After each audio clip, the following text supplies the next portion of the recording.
Welcome to the No Show. My name's Andrea Edwards. And my name is Joe Augustin. Tim Wade sends his regards, or he brings us his absence. I don't know. Someone brings presents. He's bringing absence. He's busy with all the stuff that he does. Anyway, welcome to the show. And this is the show that tries to, and I was thinking about this. I was thinking about how do I describe this show in terms of what our enemy is. And I think the enemy is misinformation. Enemy is uneducation, if that's a way of saying it. This is, of course, ironic that I don't know the word for it. But that's basically it. We're trying to get people in the know. It's as literal as that. And hopefully it makes you a better person to save the world, and at the very least makes you more interesting in dinner conversations. And as part of the show, what we try to do always is to bring someone special into the mix as well, so we have different perspectives. And today's someone is someone who is from South Africa. She's known affectionately as the Catalyst, a well-known expert in identity-driven purpose, celebrated for her unique ability to instigate change among her clients. Recognized as a runner-up in the 2021 Global Entrepreneur X Factor competition and the PSA South Africa's 2023 Speaker Factor competition, Chantel has earned her place as a leading voice. We bring her to you today armed with her PhD from the School of Hard Knocks. Chantel Botha, welcome to the show. Thanks so much, Joe. So good to be here. And yeah, lovely. Looking forward to unknowing, knowing, educating, chatting, seeing where the show is going to go.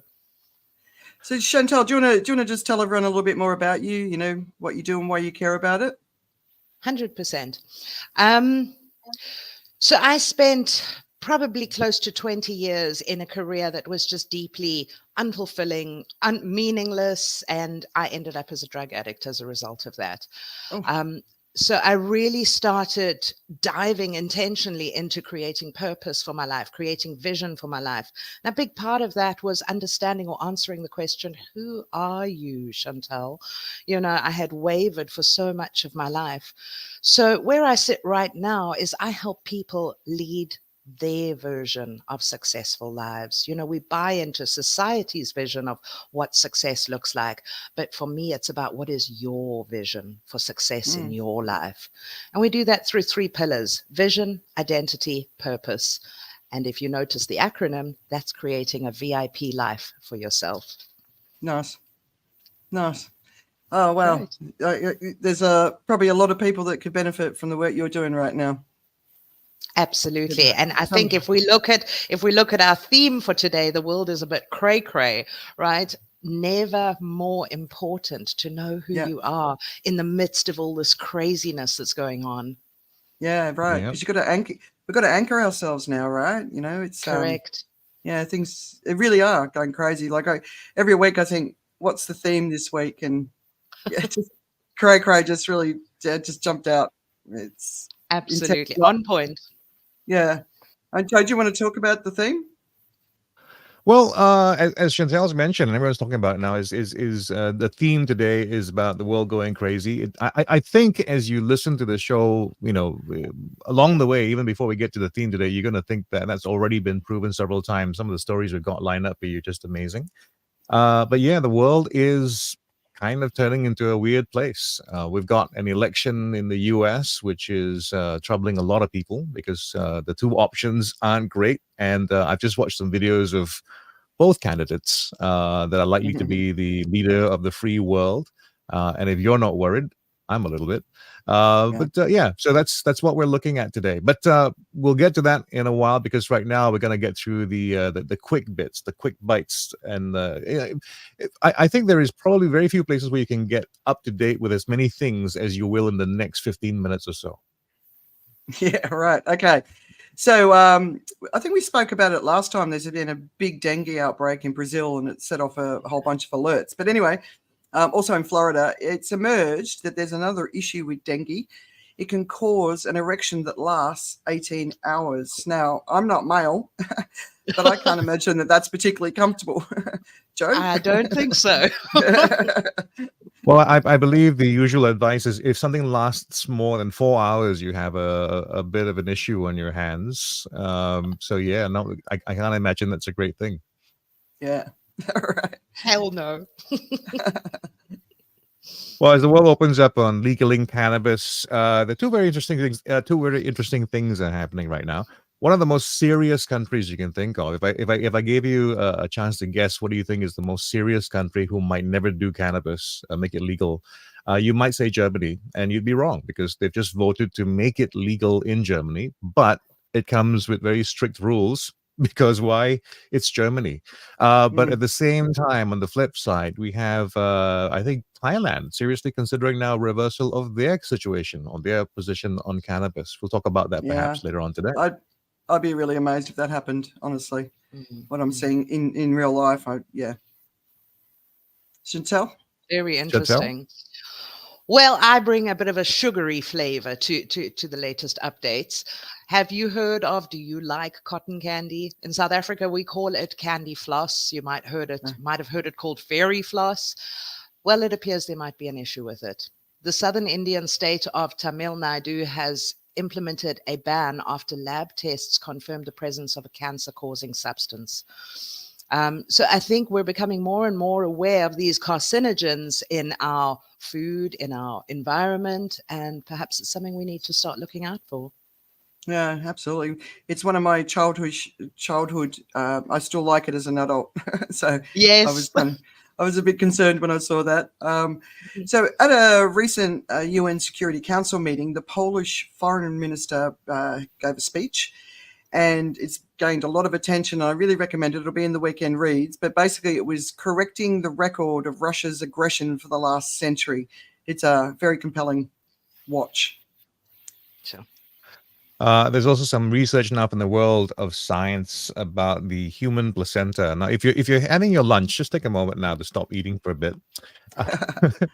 Every human placenta, apparently they tested in this particular study, contained microplastics. So it was admittedly a small sample, but at the same time significant that every single one in that sample, some 60-something human placenta that were donated, everyone showed varying degrees of microplastics.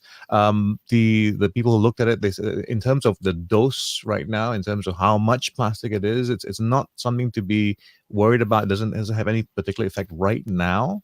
But the fact that this is a trend and this is part of every single part of our lives, that's the thing that you have to keep your eye on. I don't agree with what you said about not having an impact. So the research is finally coming out, and it's taken a long time. For the last couple of years, it's slowly emerging.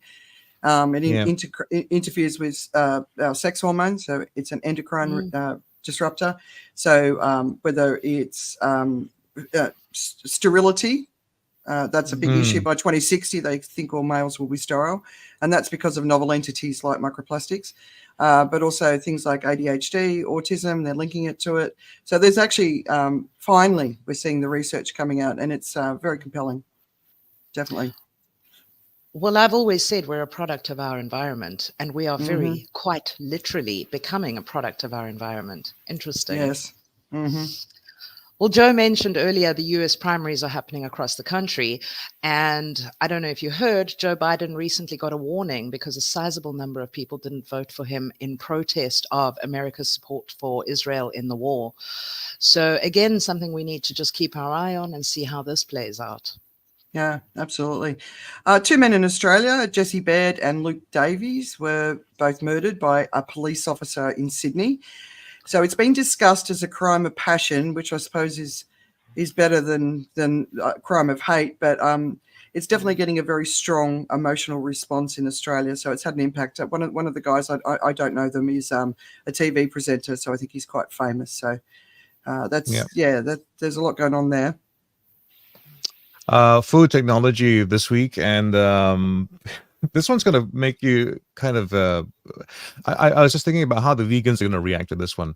South Korea is launching a pink rice, which has been infused in the lab with beef cells, and it's a new sustainable meat alternative. If you're wondering what it tastes like, well, kind of like rice, but it smells of beef. So we'll talk more about that. But the interesting thing about this is that it actually would form a viable source for meat proteins that would use much less in terms of what you need to produce it as well. So it's something that's definitely worthwhile to consider, whether people put their I guess, their hands around it, or I guess more their mouths around it. Is a different story. But pink rice from Korea. So do you think it's vegan? Like, because it's not using, Well, I mean, it's using animal products, but it's not farmed animals. I don't know. And then I kind of think about the famine, people in famine getting loads of that sort of rice could be incredible, right? So I don't know. We've got to keep an open mind, right? Strictly speaking, of course, the vegans will not accept it because the source of it would have been a beef cell. But I think in terms of the spirit of veganism, where we try not to do harm and trying to reduce your impact, it depends on which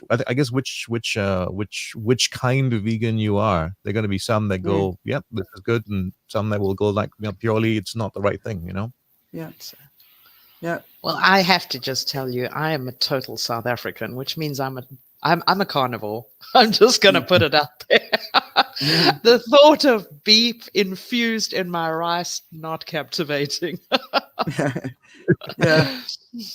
Anyway, on another positive note, there is a wonderful story that's just come out of the US.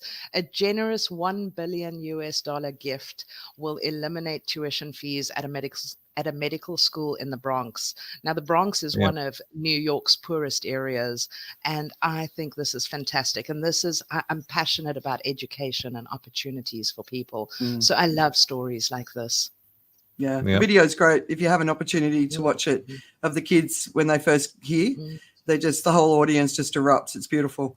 And then in Bloomberg, the European Union is at risk of widespread backlash against its climate agenda unless politicians do more to blunt the effects of rising carbon prices on low-income households. Now, the fact that they're just coming to this conclusion is a little bit perplexing for me, because this is the obvious path that we're going to go on. If you don't take care of the people who are struggling, including the farmers, then, we're going to see some ramifications from that. So, anyway.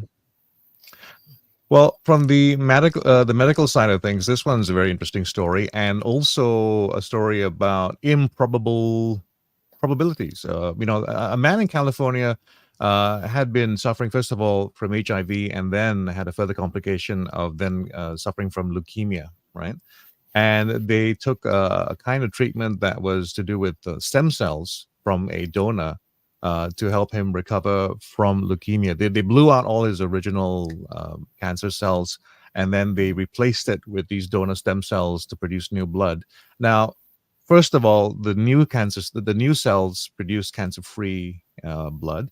But the remarkable coincidence that happened as well is that this donor actually had a kind of a rare genetic situation where they were also resistant to HIV.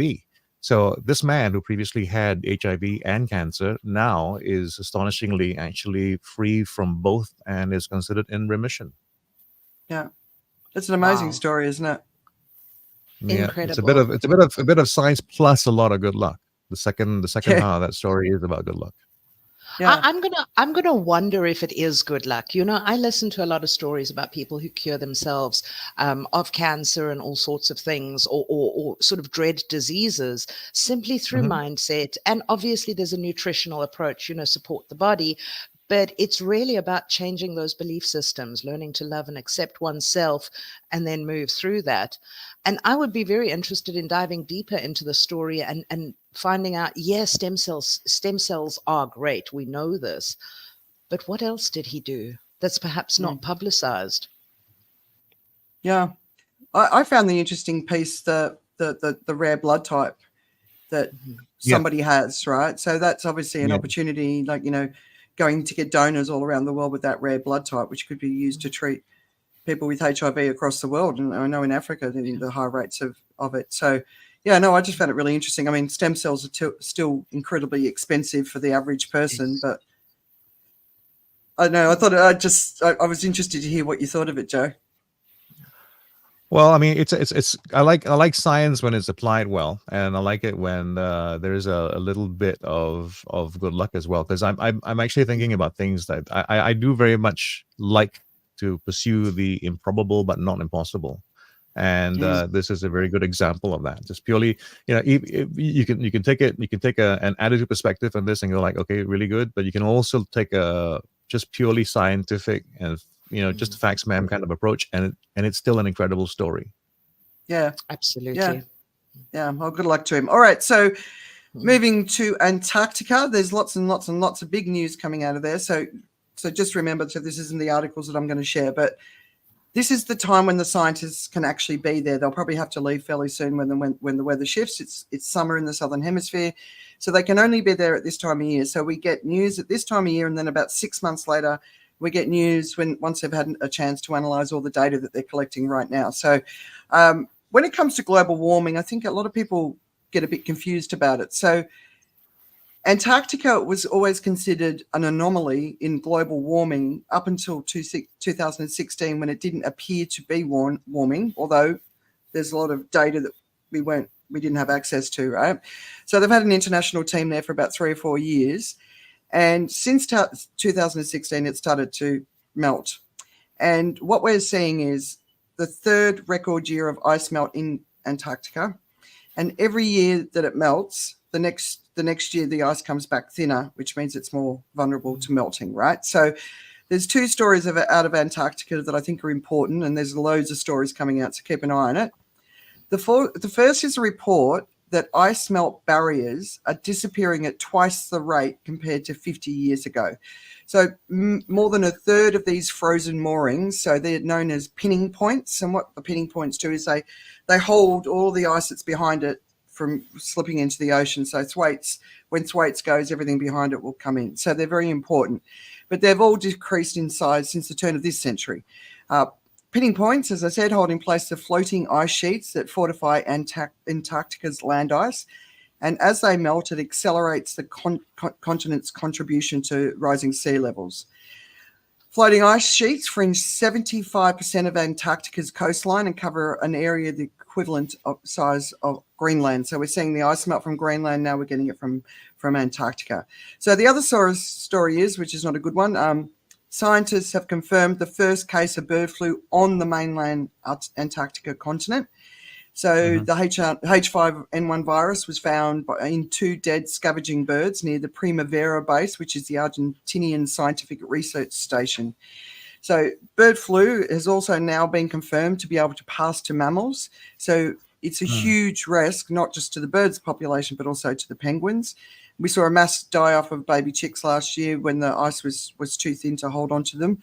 So that's a real concern, which could see a lot of destruction coming up. But just one thing before I finish, scientists are freaking out about ocean temperatures. That's in the New York Times. So ocean heat is expected to peak now in March this month.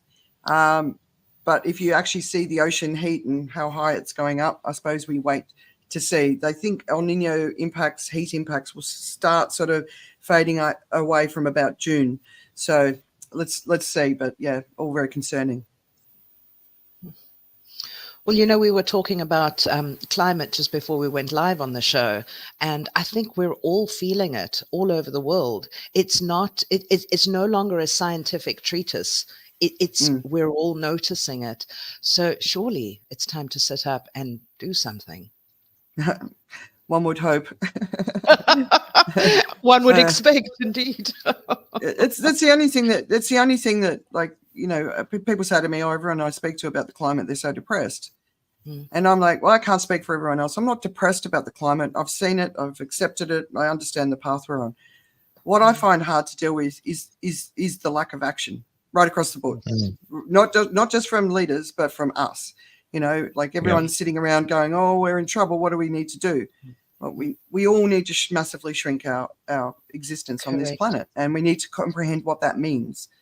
And it's I always say we decide or nature decides. Regardless, a decision will be made, and right now nature is deciding. So we're not deciding. We're just going headlong into it. Absolutely. Now, I'm a big proponent of taking responsibility, and is there a collective shirking of responsibility that's going on? We're always saying, well, the scientists will do it or the government officials will do it. But what are you doing? How are you taking responsibility personally? Because it will make a difference. Every little Yeah. bit makes a difference. So we need to Yeah. start taking responsibility. This is our world. Yeah. We need billions acting. Yeah, correct.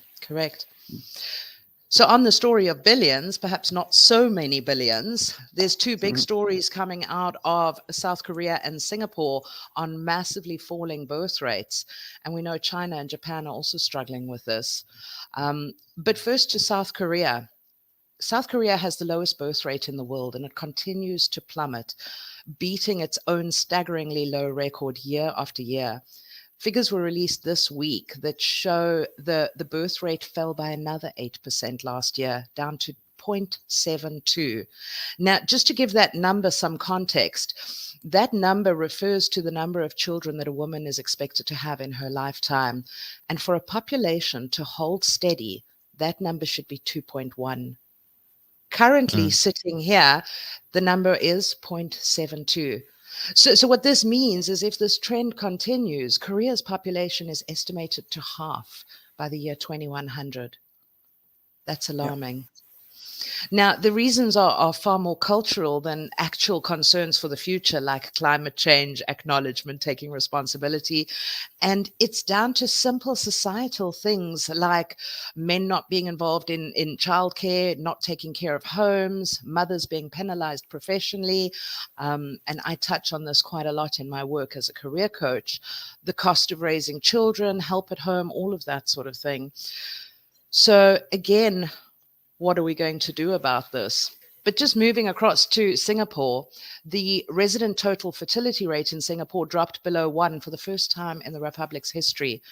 And this is alongside a aging population. So we've actually got twin demographic challenges happening. And a government official was quoted as saying, with fewer births, we will face a shrinking workforce. And again, what are we going to do in terms of opportunities for the next generation? So interesting story worldwide. I think Korea and the East is almost leading the charge in this shrinking population story, and something we need to be paying attention to. Yeah. Look, honestly, we need to shrink our industries anyway, then get rid of all the ones that aren't contributing to the health of the planet. And so maybe a shrinking birth rate's the way to go because it's happening anyway. We've got Christian here, so thanks for jumping in. He said we are responsible, and I agree.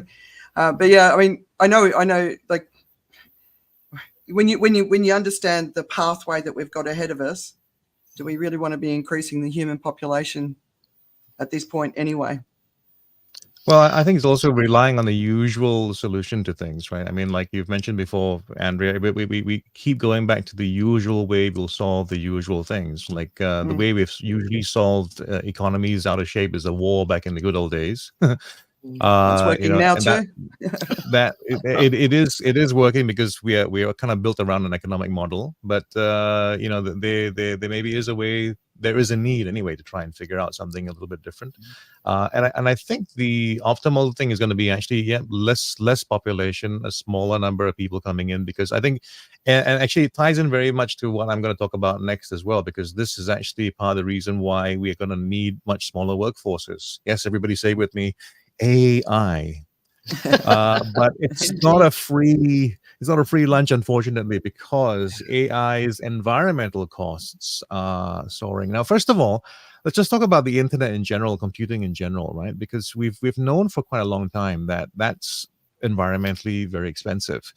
AI is more expensive. It actually is using much more energy than all those stories you've heard about when Google does a search. That compares very, very well, not very, very small compared to what AI does, but it's still, it's still a multiple of that.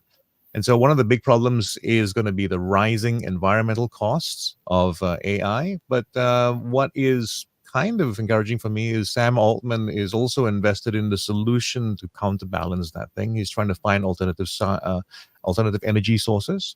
And he's invested quite heavily himself in nuclear fusion. I think it's the area they're looking at. Basically, it's trying to find a way to get electricity at a different rate. And the good news and bad news of this is, okay, well, the project he's working on is going to, as I say, in the next few years, be able to produce something like enough electricity for 40,000 homes. The bad news is AI today already consumes enough energy to power 33,000 homes. So it's a kind of a chasing game. They have the chance to chase that target down. Yeah, but it's not just energy; it's also water use, and a lot of the data centers are being built in countries with low water supplies or failing aquifers. So it's a combination of those. I think ultimately what we're looking at is sustainability. I mean, the stats you quoted on AI, I wasn't aware of, and we've always got to come back to sustainability. You know, do our birth rates, or are our birth rates sustainable? Is our use of the resources on the planet sustainable? You know, we're not going to stop having kids, but we need to have kids responsibly again. Yeah. Although we might stop having kids based on the fertility predictions. True. But the human population is supposed to drop off a cliff soon. So, all right, you're going to love this one. So we recently heard about Mark Zuckerberg's highly secretive bunker that is being built in Hawaii. But now there's a new angle, doomsday bunkers with a flammable moat. I never thought I'd hear moat in this day and age. But anyway, so the article starts with this question: is all this bunker building a sign the 1% know something we don't and are preparing for end times? Which I think is a very good question. You know, so all these people who think nothing's happening, well, those people that you're supporting have a different idea. But there's this guy called Al Corby, and I thought he was really interesting. So he heads up a Virginia-based bunker company.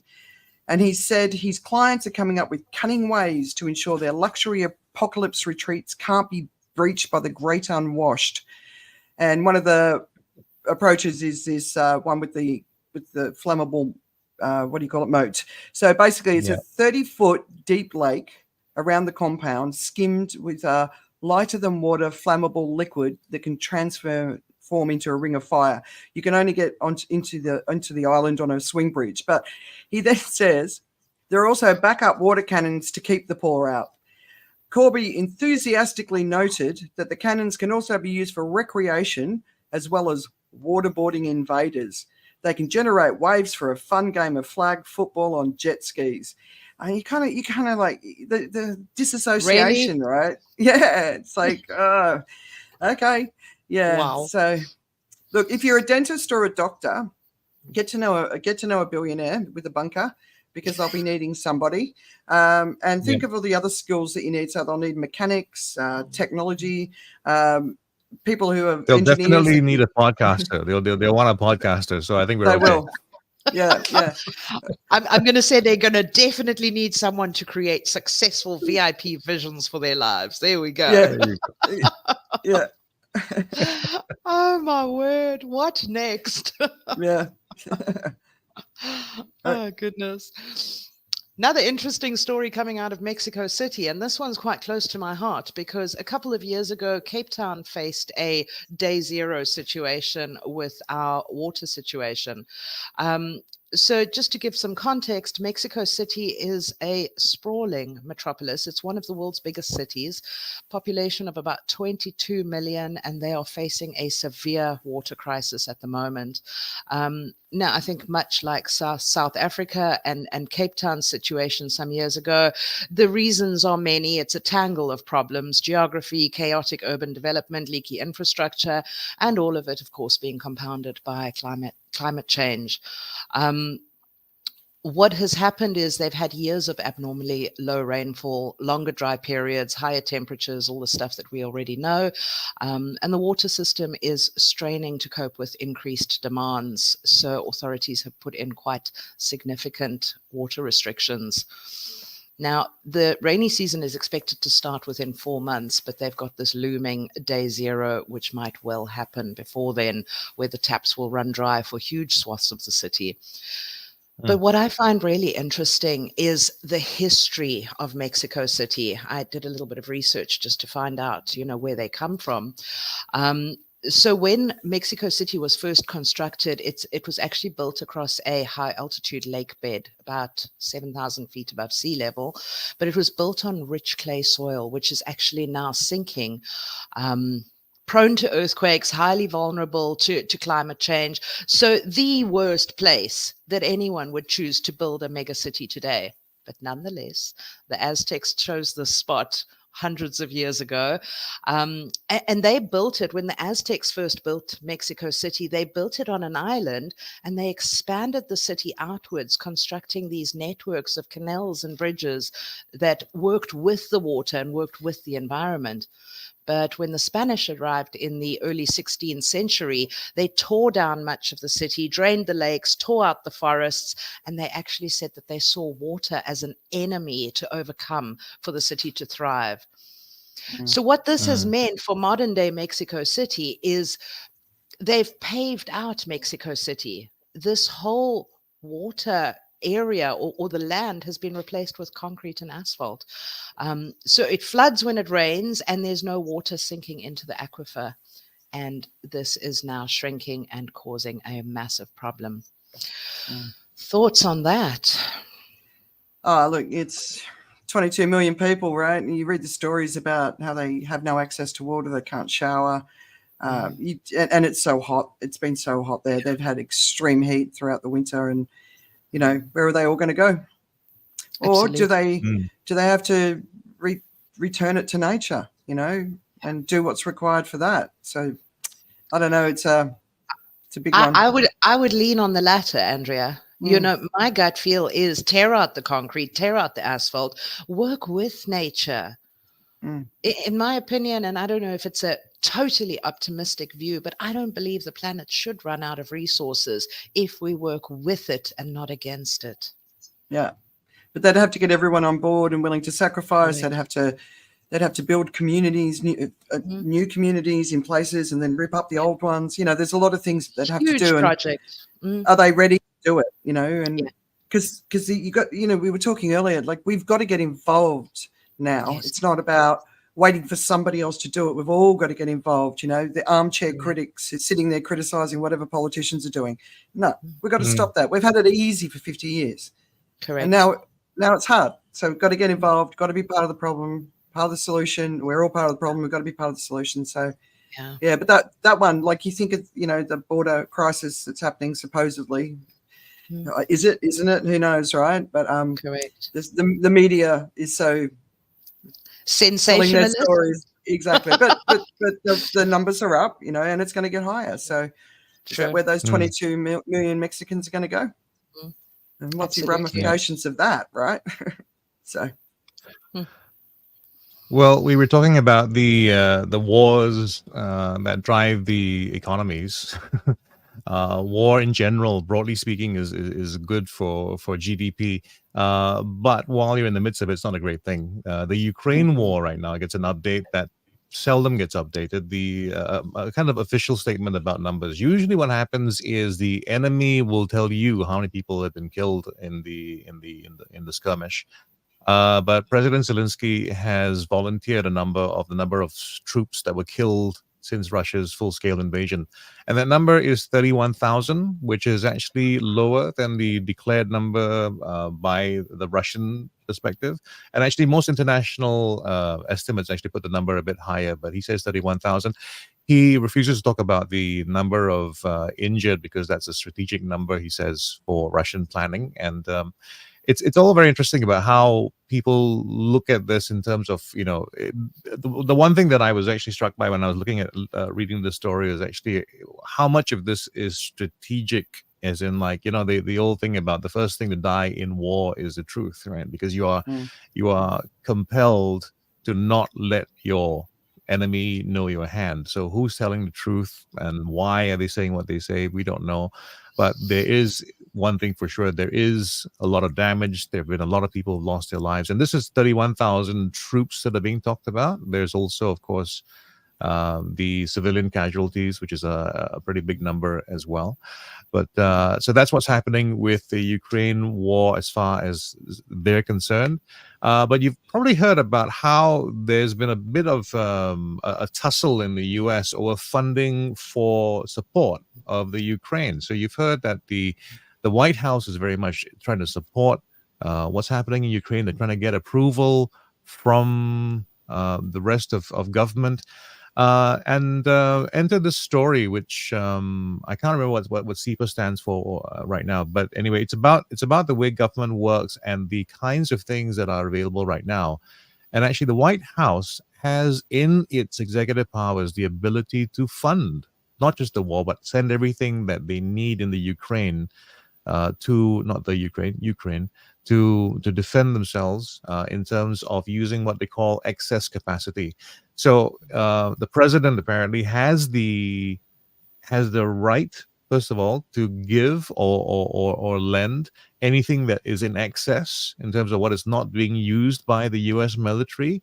And there's a ledger in this article, if you will. I mean, you'll see it in this weekend reads, but basically there's a whole thing about how much capacity isn't being used. So that could be lent out or given out quite constitutionally as far as the rules are concerned.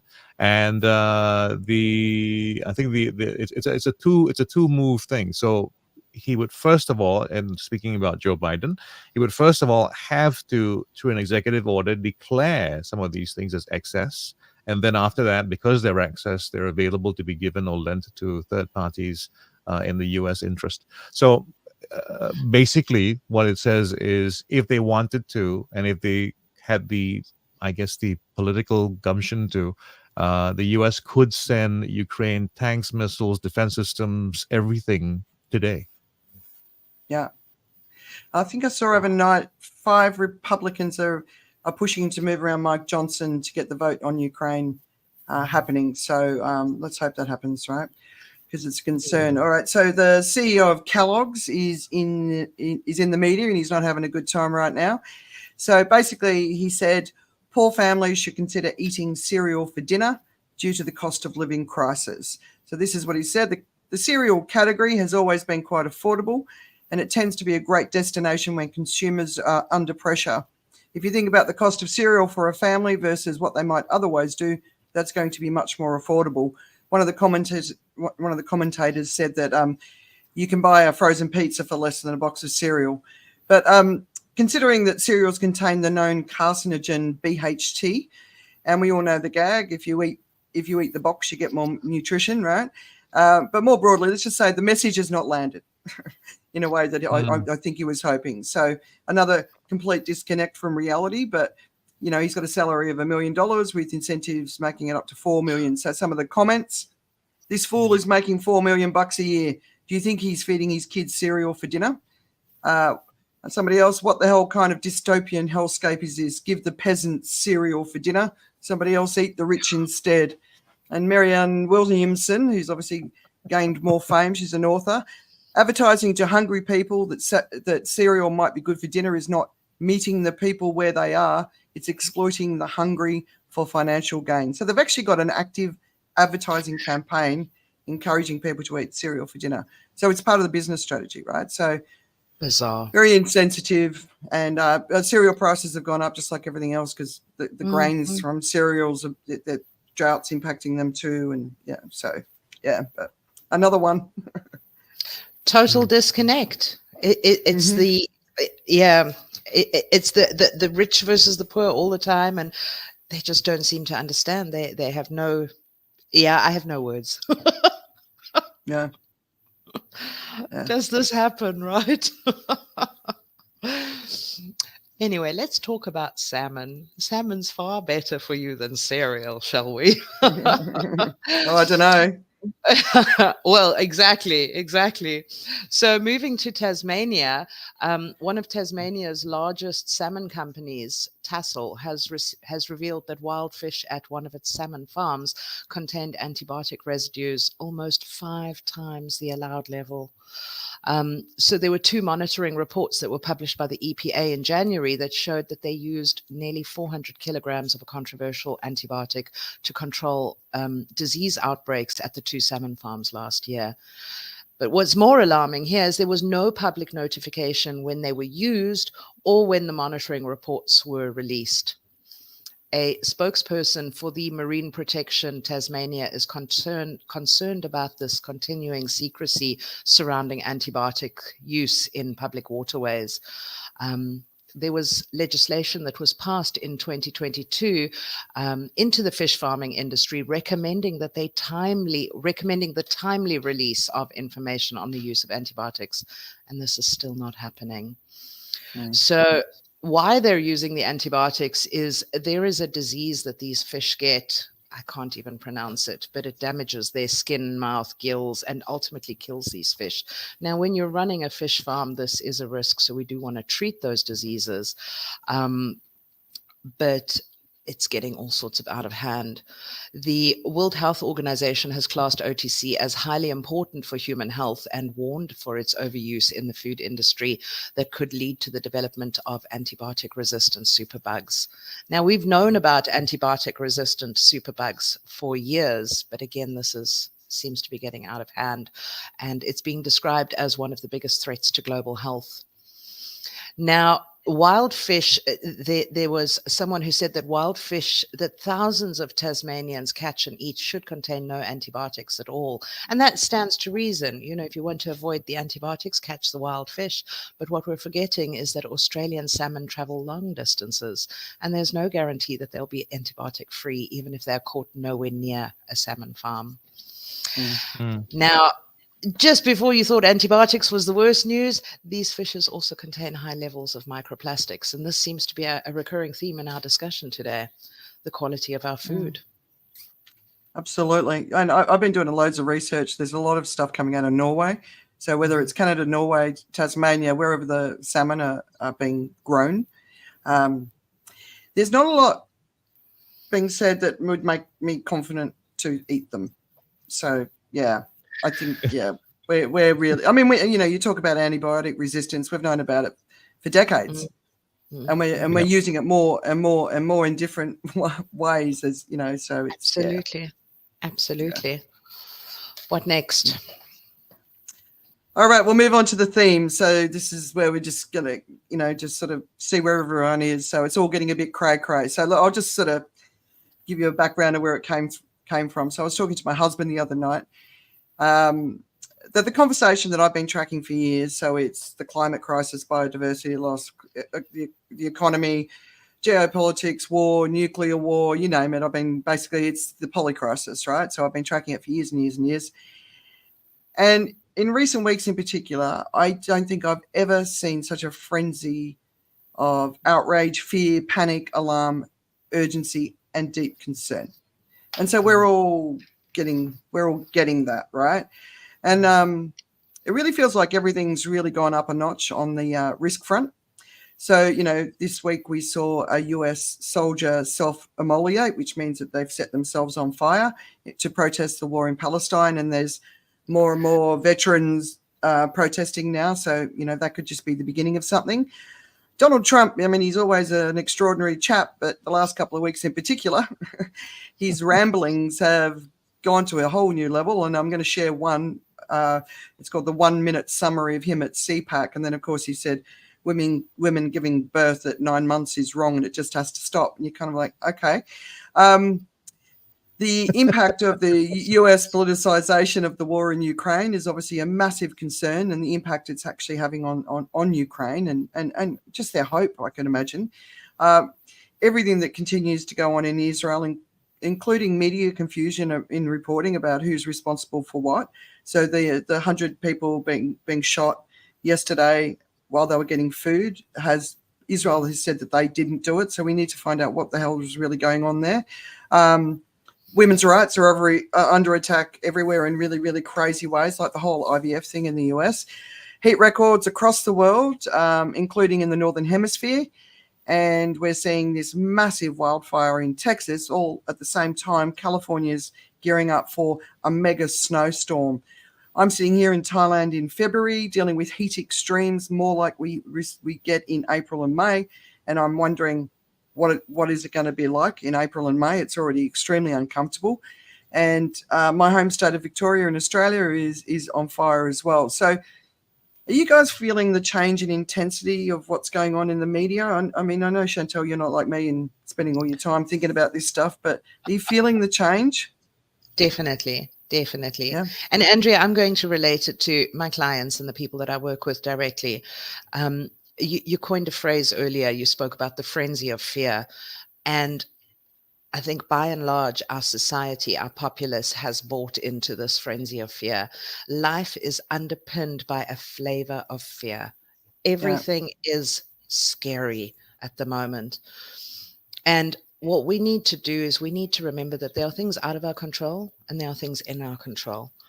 And yes, the world is in a mess. Yes, there's a lot of dodgy, nasty, horrible, horrible things happening. Yes, we're concerned about our future ultimately. You know, are we going to be wiped off the planet in the next 10 years if we want to get really doomsday-ish about it? The bottom line is the only thing you can control is your response to the world. And this is my message to the world. We need to take control of that which we can control. You do your bit. You take responsibility. You control your attitude. Don't let the fear control you. Yeah.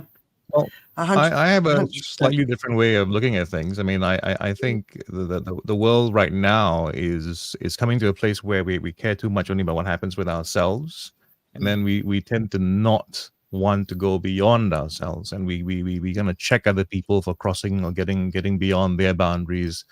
What we need right now is people to cross a lot of boundaries. We Yeah. need people to get into the lives of people who are happy to not do what they need to do, and actually say, look, you got to do these things. You got to do something that's uncomfortable. I'm a little concerned about a world where you do you is what it becomes the solution to things, right? You do you, and that really is the problem right now. We've not been doing enough of the thing for everybody else. So for the way I mean, if you look at fertility numbers, for instance, it's the same thing, right? It's you need to replace yourself at more than the rate of 1 so that more begins to happen. If all you're doing is just doing it for yourself, you're not really moving the needle in the right direction. You've got to get other people involved, and part of that is going to be in the way you say things to people, the facts you arm yourself with, so that people first of all, when they talk to you, they don't think you're just an opinion without all the facts that back it up. You've got to arm yourself with that so that you become someone who is able to talk about that. And I think part of it also is to be brave about it, because it's not easy to pipe up. You know, every now and then. I mean, I see it all the time in conversation. Everyone's just being nice. It's like, someone says something that's a little bit off, and you just go like, okay, well, yeah, it just says we'll keep the peace. And unfortunately, I'm not known for that. It's not done well for my career, but I do think we need a few more fact checkers in the world. People who just go like, I hear what you're saying. It comes from a good place, but that little thing you said at the start of that, not necessarily true. And you might think, why is that important? I think because you need to protect the credibility of the big movement, right? Correct. If you don't have the facts when you say something, there was an article. I'll just say what triggered this thought for me. There was an article that was shared in LinkedIn. It's part of my we have a group that supports each other, and there was a stat that was shared. It was quite a shocking stat about women and their share of the world and all that kind of stuff. And therefore, because of that, you should do this and this and this. But the fact itself wasn't quite right. The fact itself was false. And the impact of that is you can drive people to action, but then when they figure out that, hey, hang on, this thing you said at the start of it wasn't quite right, and there's a problem with that. Yeah. So it's a combination of things. One is you got to have the courage to do things, and the other thing is to figure out what is true, at least, or work Absolutely. out what it is. Yeah. You know what? You've said a lot that I absolutely resonate with, Joe. I think a lot of the world is in this whole self-serving mentality at the moment. And whether it's the rise of the new age consciousness or whatever it might be, we've got to start with ourselves. But we've also got to remember that we operate within systems. You are a system yourself. You belong to a system. We belong to the world. And we will never move forward unless we work as part of that system. And I always say, that old African proverb, if you want to go far, go alone. But if you want to go fast, go together. I can never remember how it goes, but it's all If you about want to go fast, go alone. If you want to go that's far, the go together. Yeah. That's Okay. the Yeah. one. And we've got to embrace that. So we've got to heal ourselves, but we've also got to heal the systems that we belong to. And we've got to start stepping up to the plate some more. Yeah. I think one of the big problems we've got is a critical issue is a lack of self-awareness and understanding how we operate, understanding who we are, why we're like we are, where life might have sort of done something to us. Childhood is a great time of programming from based on wherever you're born, whatever color of skin you've got, religion, culture, and we don't necessarily spend a lot of time sort of on the self-analysis. And I think this is a time when we need to be very self-aware, because if you're constantly sitting in fear, and we're seeing people sitting in fear and they're expressing it through their rage and their anger and their violence and all those sort of, and I look at those people not with anger in my heart. I look at those people and I feel that they're sad. They're sad, and the hurt people sort of concept, right? And they're projecting constantly, and the othering. It's the migrants' fault. It's the refugees' fault. It's like, it can't be their fault. They don't have the power to have that influence on you. The fault is always above, but we always kick below. And I think that's a sense of powerlessness as well, right? If we saw it in the corporate world. We've all worked in the corporate world. Kiss up, kick down. That's what I always call it. But we've got to work on our self-awareness and understand who we are, what we believe, what our values are. Most people don't even know what their values are. We've got to vote for leaders with wisdom and integrity, and who don't get into the division. But the other thing that we've really got to focus on is trust, rebuilding trust. So trust in our institutions, all the divisions in societies, any politician that's making its followers distrust the police, the legal system, the healthcare system, the education system, all they're doing is destroying the society, when they build that distrust. So we've got to find it again, in the scientists. We've got to trust the scientists. And some of the ways I'm seeing scientists talked about approach to tact, it's unacceptable, and all through history, when these communities are being attacked, the society that's doing it is not a better place to be after the fact. It's a more controlled, more authoritarian place after the fact. And, what's happening in Europe with the farmers' movement, it's being infiltrated by the far right. And, I was reading like 80% of farmers in the European Union want to do the right thing by the environment. But the media is not representing that opinion, right? It's giving the far right opinion, which is dangerous because then people believe it. So it's that sensationalist approach again. Correct. Yeah, but critical thinking skills, reading widely, reading broadly, which is why I do my weekend reads, right? Because I'm trying to give people lots of different perspectives, and I don't agree with everything I share. I'm just sharing it because I want to give that, So Chantal? But again, you talk about self-awareness, Andrea, and we've got to come from that self-awareness. And you spoke about how we've got to incorporate trust into our societies. If we start with self-awareness and we start standing in who we are, this fear that has pervaded our society has eroded that sense of who we are. So ultimately, we don't trust ourselves anymore. Yeah. And as a result, this is spilling over into our societies. And then, as you say, we've got this disinformation and misinformation and fact checking and all sorts of weirdness. So the foundation of trust is completely lacking. So we don't know who we are. We can't trust ourselves. We can't trust our society. We can't trust the media. And this is feeding into this fear frenzy. So as always, I'm going to always come back to taking responsibility. If I take responsibility for me, my personal commitment to me is to become self-aware of who I am, the impact I have on the world. And the more people I teach to take responsibility and have that impact on their societies, so the ripple effects, the ripple will spread. Yeah. It starts with us, and I know it can sound self-serving, but we've got to do it from a bigger perspective in order to create those ripple effects. Yeah. My two cents. Yeah. you're talking about disinformation, and you just reminded me. I screenshot a tweet this week, right? The volume of disinformation you're being subjected to, thanks to Alan Trump, right-wing media, and ex-state news feeds, is unprecedented. You're experiencing the largest continual propaganda campaign and hostile takeover attempt in history.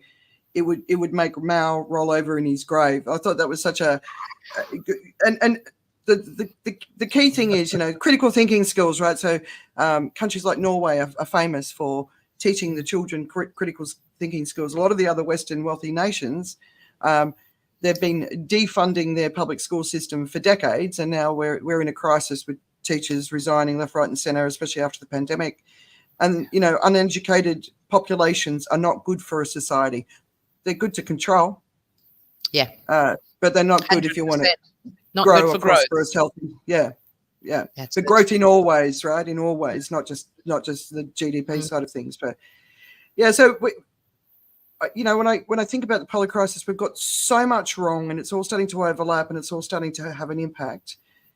And I know people are feeling really out of control with what's going on in the world, but I think we've just got to look at it, right? So the education system is broken in too many countries, and it's disastrous for the future of a country. The medical system is broken, and it needs to be fixed. We haven't established, the wealthy Western countries have not established a plan of attack for the for the boomer generation, even though we've known for 60 years that it was going to happen. We haven't worked out a way to house them. We haven't worked out a way to provide their care, medical care. None of that's been done, right? And we always knew it was coming, and now we've got this new generation coming up behind who have different needs. So we've just got to look at these big things. And to me, that's the biggest failing of democracy. It's that short-termism has meant that we never, ever, ever tackle the long-term, big picture things that we need to get ready for. And so here we are in the middle of a poly crisis where there's just so many things going on and we're all overwhelmed. So I think work out your part in solving the poly crisis and get involved in that bit, or Absolutely. Get involved in all of it, but just get involved. Start small and then let those ripples just increase. That's it. That's all we can do, really. But that's one of the problems about the whole thing is we're here not because of inaction. We're here because of action taken by people who are not qualified to do that. And what I mean by that actually is democracy is what's led us to this. As in, the democracy is actually the impetus behind, first of all, people trying to stay in power to do things. And so the audience votes. So the audience is actually, or the population is actually making decisions that maybe it's not fully qualified to do as well. So, we want. I mean, this is about the argument between an authoritarian approach, right? And I've always talked about the benevolent dictatorship, which I think it's ultimately the way things can really work, because you're going to get things done really quickly. And as much as we have all this fear for what's happening in China, I do believe that in 25 years it's going to be a very different story. When the dust settles, we'll go like, oh yeah, that was a better way of doing things. It's a bit like the way Singapore is looked at nowadays, because there was a time when everyone just happily make fun of Singapore for all the things it was doing in terms of democracy. And right now, the jokes don't come as quickly, and it's still being run in a pretty strong way. Too much democracy, I think, is what we suffer from. I think the idea that everyone is qualified to say what we should do about this crisis or that crisis. If you're going to a ballot box and you're trying to say, okay, we need to have better renewable energy alternatives. Okay, I mean, if you know that, great. But I don't think a major part of your population actually knows that much about all these things. So they're not voting about these things. They're voting about something else. They're behaving. They're not going like it's not about the global crisis. It's not about foreign policy. It's I feel uncomfortable and I want to make it better. That's really what it is. And the democratic process says to everyone, okay, everybody, you all feel uncomfortable. Let's try and figure out what to do. And then some loud voices come up and say, well, I've got an idea. Let's turn on the air conditioning. Air conditioning, air conditioning, air conditioning. Everybody goes towards that direction. And then, you know, the big group that doesn't know how to judge the whole thing look at fluorocarbons and say that there's a real problem with air conditioning, guys, or, you know, it's unsustainable. They need to be represented as well, but they're not the ones who are actually driving the car. So we have this system, and it's not about, I think we talked about it very often. We talk about in terms of the free market system. It's not so much that system that's at fault. It is actually the idea that, you know what, your opinion, it's the idea that, look, fairness, and this is going to be a bit controversial. We like the idea of fairness, and therefore in the pursuit of fairness, we say everybody's opinion counts, right? I don't think that's true. You know, when I go and see a doctor, for instance, there's an opinion that is more important in that room than everybody else. You know, different people have done different things to qualify themselves to have a more valid opinion, and maybe we should let them drive. I think you're onto something, Joe. I actually think you're onto something. You know, I always come from a perspective of we've lost our sense of who we are. And if we just look at how people are showing up, we've got an identity crisis right now. And I'm not going to open up the whole debate, but there are people that say they want to be identified as a dog or as a cat because we've become so, well, it's your opinion and your opinion is valid and it's allowed. And I know this is a very controversial subject, but I think you're onto something. There are other opinions that perhaps we need to start respecting more. Yeah, but the problem is how do we choose, right? So Joe and I talked about this before, right? Who's got the right to vote? So based on the family I was raised in, maybe the fact that I got to go to university means that I would be selected to have the right to vote. But then there's a lot of people that I grew up with that didn't go to university, and I think they have as much of a right as me. And my going to university does not make me more intelligent than them. In fact, they're mostly more intelligent than me, and they just didn't have the opportunity or didn't want to do it, right? So, you know, you've got a country like Australia where it's compulsory to vote, where everyone does vote. And then you've got other Western democracies where it's not compulsory and where they're suppressing the vote. But so that's a concern. I think that what you were saying about the benevolent dictator, I have seen it living in Asia for the more than 20 years now. I've seen how it works, but I think it culturally works in a community because in Asia, it's community-oriented culture, right? Family-oriented culture. So it's not about the individual, it's about the group. And you watch, you know, the way the region responded to COVID, you know, it was everyone came together and did what they had to do. And if we were foreigners living in this part of the world, we had to follow the rules. You know, in Thailand, we're called Farangs. It's like Angmo in Singapore, right? And one of the ministers said it's the dirty Farangs spreading the virus. And I was like, okay, come on, everyone, put your masks on. You know, let's just do the right thing. This is what we have to do. We're living in Thailand. This is what's required of us, you know. Let's not be dirty Farangs. And that was another ring moment for me, you know, that I was put into this group. But I don't know, only 20% of the world's countries are democratic now. There's been a massive drop, but authoritarianism is not the path. I think we need a council of wisdom or a council of elders dominated by females. Female leadership, especially in politics and dealing with the problems we've got. I think, you know, I don't think the guys are getting it right. So we've got to look at some other things. Maybe we set up a 10-year program where we transform the world. But right now, politicians aren't even communicating to their people about what's at risk. They're not even, you know, so people are sitting there going, I'm all right. And I'm like, and I look at people, I'm like, but you live in a floodplain. You're not okay. And the government's not going to come and get you out of that.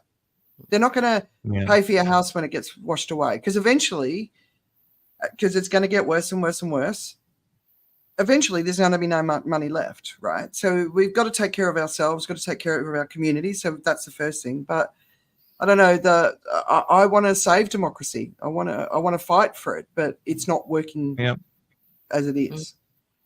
No, I first of all, I mean, I like very much the idea of democracy, but I think, you know, like every good business, it's about execution, right? How do you run it, right? And I think what happens is it's almost like I think everybody should have the right to vote, but everybody should also have the obligation to vote responsibly, right? And I Uh, think that is the part that Yes, isn't given with the vote. The vote is that's about the you missing get to link. say what you feel like. Mm, Yeah. mm, Um, the other thing about who's going to be who's ultimately going to be the solution. I think it's always about which phase or which season we're in. mm, I think there's a time, like for instance, we talk about male energy, female energy, whatever, right? mm, I don't know. If you talk about big action, we have to compel large groups of people to do things they don't want to do.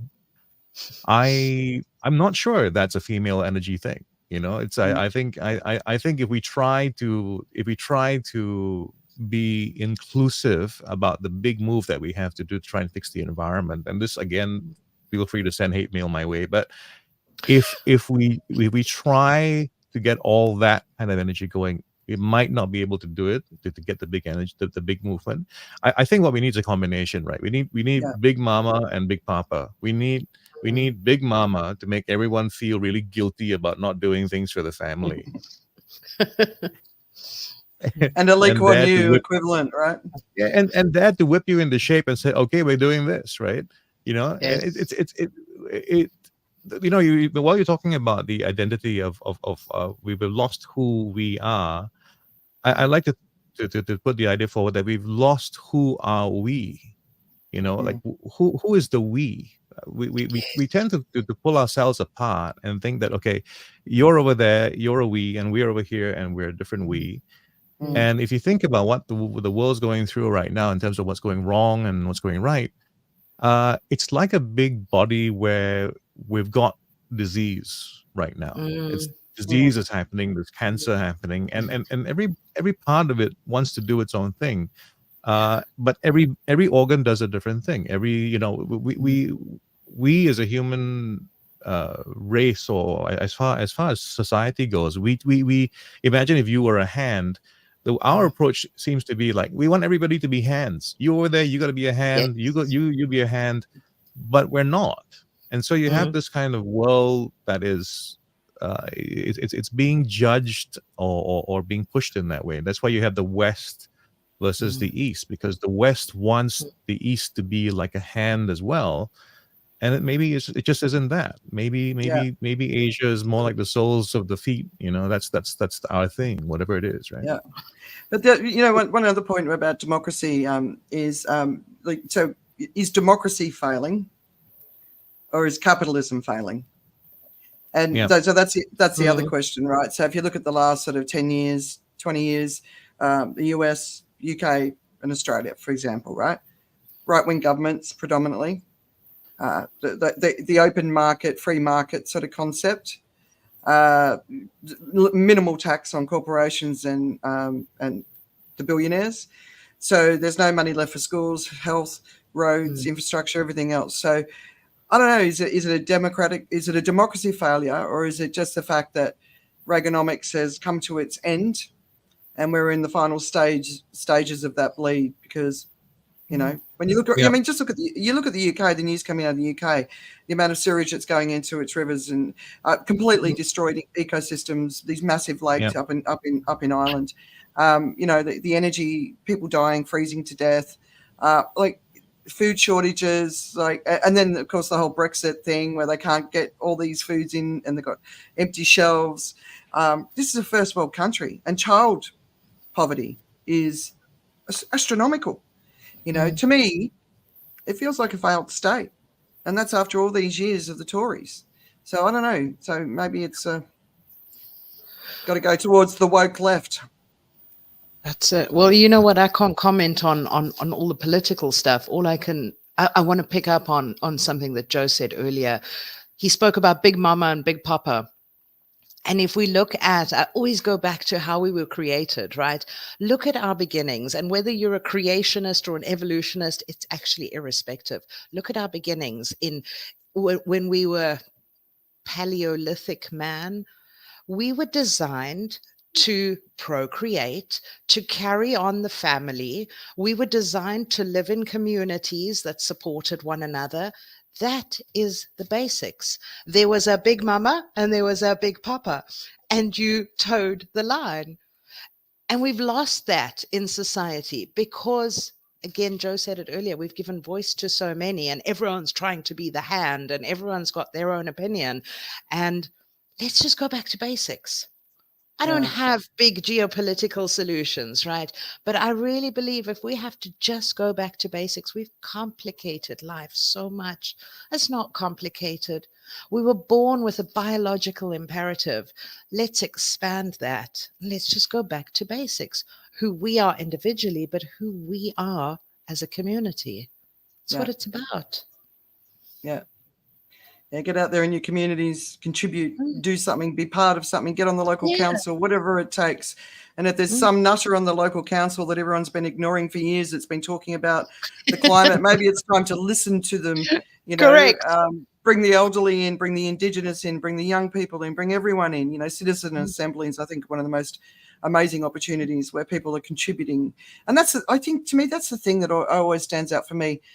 We've absconded all responsibility. You know, Joe, you're talking about the selfishness and the we, me sort of mindset, you know, and I think that's what we've got to turn around and put our phones down, put our tech down. A lot of people are stepping away from social media anyway. So if you're trying to make an influence out there, most of the people you probably want to talk to aren't there anymore. They just had enough, you know. But Well, this whole thing about me, and whatever it is, right? It is actually about the protection of self. So people are trying to protect themselves, and therefore the solution. I mean, it's a reason why now mental health is so much out there, because everyone now finally has said, you know what, okay, I feel anxiety, right? And I think what happened is we've done what we usually do with things, right? We oversteer once we discover something. Now we have discovered that we're all anxious. And so we oversteer and say, okay, none of us will now face any kind of anxiety at all. And if anyone causes anxiety to anybody else, we have to ban them, because it's not the thing that we're allowed to do. And the thing about growth, all kinds of development, a global scale as well as at a personal scale, it has to come back to anxiety. You have to feel that you have to do something about your life, otherwise you will not retire well, so that you can do something about it. You know, the person who's totally at peace and calm, they don't care. I mean, they're not going to move forward at all. So we have to be comfortable with anxiety. We need to have, I mean, look, with the kids right now, I get upset about this because I feel that we are trying to insulate them from any kind of thing that's going to cause them to feel uncomfortable. And you go like, no, you've got to be able to handle this. You've got to be able to handle me saying something controversial so that you can continue to speak after that. And not just go into this retreat where you go like, no, I'd rather not talk about this. And then it remains unspoken about. Then what? Yeah. So right. And we've created an epidemic of offense takers through this very thing, you know. And let's not forget, offense is taken. It's not given. Yeah, nice. I like that.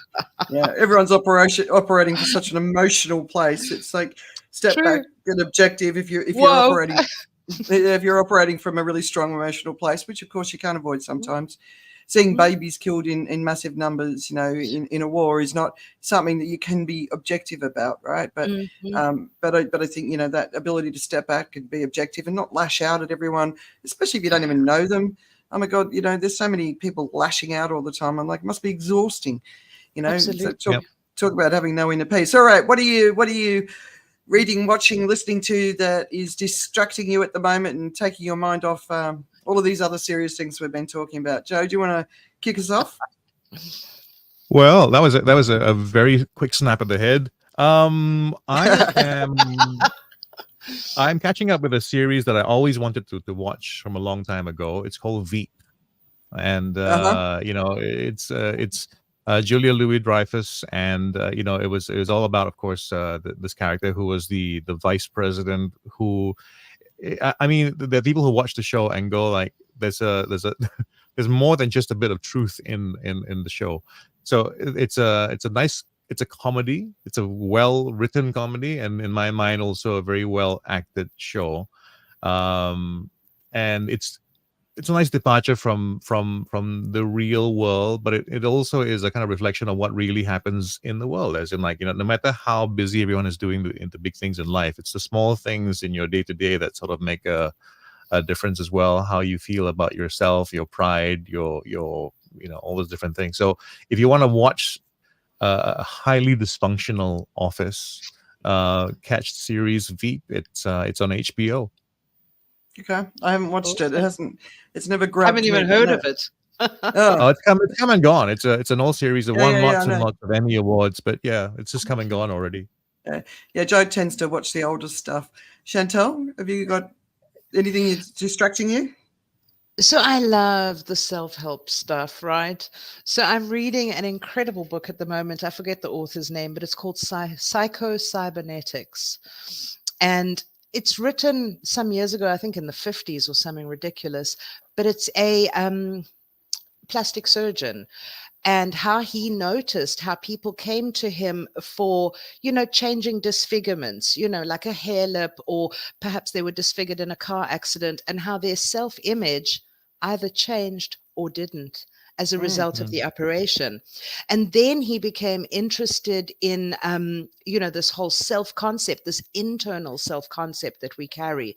And he said, well, why do some people, when they're physically changed, their life changes, but other people, when they're physically changed, they carry that old image and they carry those belief systems with them. So it's really steeped in self-image and how to reconstruct that inner self-image. So I'm finding it thoroughly fascinating. I absolutely love it. But on another note, I have to give you something completely different. I did do I read a book for leisure this weekend, which is something I haven't done for ages. I discovered an author, Terry Pratchett. My You've discovered. It was my first time, but I'm totally hooked. Totally hooked. Those books are great. On the hunt for the next one. Yeah, definitely. Yeah, imagination is just full. The whole fantasy world. Get stuck in, you'll be there for years. Exactly. Yeah. I could give you about 100 authors I'd recommend. I admitted recently on the show that I was enjoying young Sheldon. And then I was speaking to and I'm not ashamed of it. And then I was speaking to a friend's daughter who's 12, and she told me, oh yeah, you've been watching The Big Bang Theory. I'm like, no, I'm watching Young Sheldon. And of course I didn't put the two together, that Young Sheldon was the adult in The Big Bang Theory. So I've started to watch that a little bit, but I've just watched this series on Netflix called One Day. Have either of you seen it? No. So it is beautiful, romantic love story that happens over a period of time where two young people meet at graduation day at university on this day. And then that day is in every episode that follows the year later. So it's kind of fascinating from the perspective of all these things happen in one episode, but you don't necessarily then cover it in the next episode because it's a year before and they've moved on.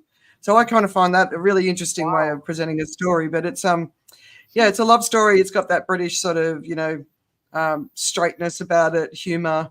But it's I found it a really special watch. So if you want to watch something that just touches your heart and reminds you about young love and attraction and communication, I mean, there's so many aspects to it. But I would recommend One Day on Netflix. I really enjoyed it.